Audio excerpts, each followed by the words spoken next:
2h16, mudando de pauta, agora a gente vai falar sobre a questão do metanol. A gente volta a falar sobre metanol. Falamos um pouquinho mais cedo aqui no Bora Brasil, para você que não estava nos acompanhando na nossa primeira hora, o governo de São Paulo deu uma entrevista coletiva falando em 192 casos suspeitos de intoxicação por metanol em São Paulo, que estão aí em análise. Mortes, que nós temos 2 confirmadas e 7 em investigação. E o governo fechando o cerco, a fiscalização de bares e outros estabelecimentos que vendem bebidas. Quem estiver vendendo ou bebida adulterada ou sem nota fiscal, é fechado na hora. Perde a licença para operar em São Paulo. Como que essas pessoas chegam a essas garrafas que são usadas para colocar a bebida adulterada? Esse é um ponto que está sendo muito discutido pelas autoridades, com orientação de associação de bares e restaurantes para que as garrafas sejam quebradas, para que haja projeto de lei obrigando que isso aconteça. Só que tem um mercado, Joel, na internet de venda de garrafa usada. E a Roberta Scherer está aqui com a gente para falar exatamente sobre isso. Tudo bem, Roberta? Boa tarde. Oi, amiga. Oi, Ana. Boa tarde. Oi, Joel. Tudo jóia? Para todo mundo que está nos ouvindo.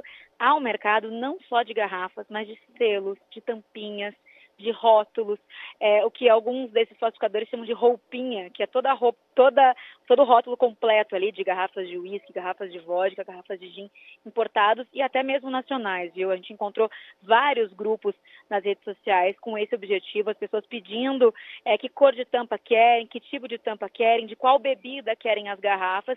Isso é vendido abertamente nesses grupos do Facebook, especialmente. Inclusive, a AGU, a Advocacia Geral da União, pediu a Meta, né, que é dona do Facebook e do Instagram, a exclusão e o bloqueio desses grupos que vendem esses materiais para produção ilegal de bebidas alcoólicas. A gente chegou a questionar a empresa, mas ela não quis se pronunciar e esses anúncios ainda estão ativos nos sites. Eu conversei mais cedo, inclusive, com o Sérgio Pereira da Silva, que é vice-presidente da Associação Brasileira de Combate à Falsificação. E ele me mostrou ali ao vivo algumas diferenças entre uma garrafa legal e uma garrafa feita ilegalmente, né, uma garrafa pirata.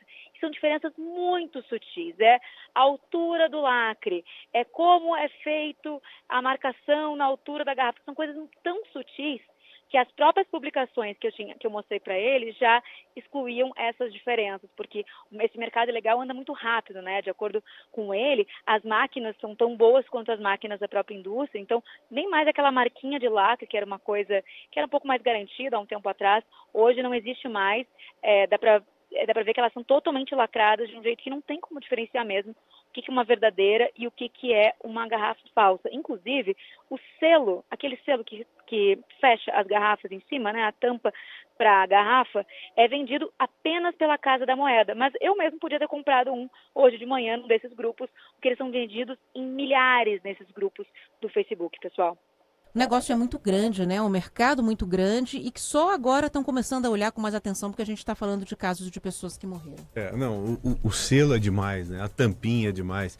Eu vinha nessa também, essas marcas mais conhecidas de cerveja não dá para falsificar, porque a garrafa é diferente. Pô, eles reutilizam a garrafa. Exatamente. Para meter a tampinha lá não é tão difícil. Agora, o mais fácil. A Roberta explicando aqui pra gente e mostrando como é que está funcionando esse mercado, a gente tem que temer, sim, por essas coisas.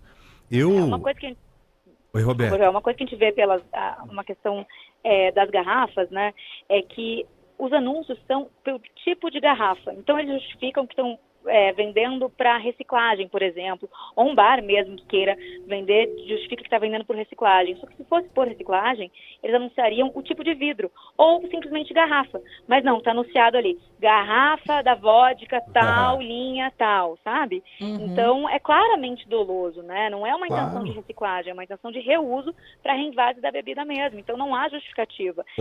Esse próprio, né, vice-presidente da Associação de Falsificação, né, que fala sobre combate, diz que muitos bares recebem essas ofertas e a oferta chega a ser 5 vezes maior quando é por tipo de garrafa, e não por simplesmente vidro. Então, os donos de bares acham que estão fazendo um bom negócio, mas na verdade acabam alimentando esse mercado paralelo contra eles mesmos, né? Agora contra eles mesmos. Para parar com a discussão e vender exclusivamente para reciclagem, tem que cair naquilo que nós falamos, inutilizar a garrafa. Tem uma engenhoquinha que nós vimos aqui na internet, Roberta, que você corta a garrafa no meio, assim, com segurança. Ela não fica pontiaguda, sabe? Rodou ali, vende a garrafa cortada pelo meio, aí exclusivamente vai mesmo para fazer luminária ou para reciclagem. Exatamente. Eu só temo que isso acabe com o mercado de reciclagem, que já é tão difícil, né? A gente tem aí 2% de reciclagem e agora vem essa história aí para ainda dificultar um pouco mais essa questão que também é importante, no fim das contas, né? Exatamente. Mas desse jeito a gente força para ir exclusivamente para reciclagem mesmo, né? Isso só não quebrar a garrafa toda, faz só um talho nela, assim, no gargalo, na boca da garrafa, né? Como teve gente O importante que sugeriu é não aqui ficar que dá pra perigoso. fazer. Então, não pode ficar perigoso para quem vai recolher ali o lixo e nem ficar inteira a garrafa. Tem alternativa para isso. O que ele reforçou é fiscalização, gente. Como é que eu posso ter tido acesso hoje de manhã, facilmente, depois de tudo que aconteceu pelo Facebook, a um telefone para comprar um lacre, entende? Um selo, é uma questão de fiscalização que me parece óbvia. Se eu conseguir achar, como é que autoridades competentes não conseguem? Exatamente. Esse é o ponto, tá certíssima. Vamos fechar o cerco aí. Isso aí. Um beijo para você. Beijo, querida. E boa água para todo mundo, né? Fazer o quê? Sempre. Obrigado, meu bem.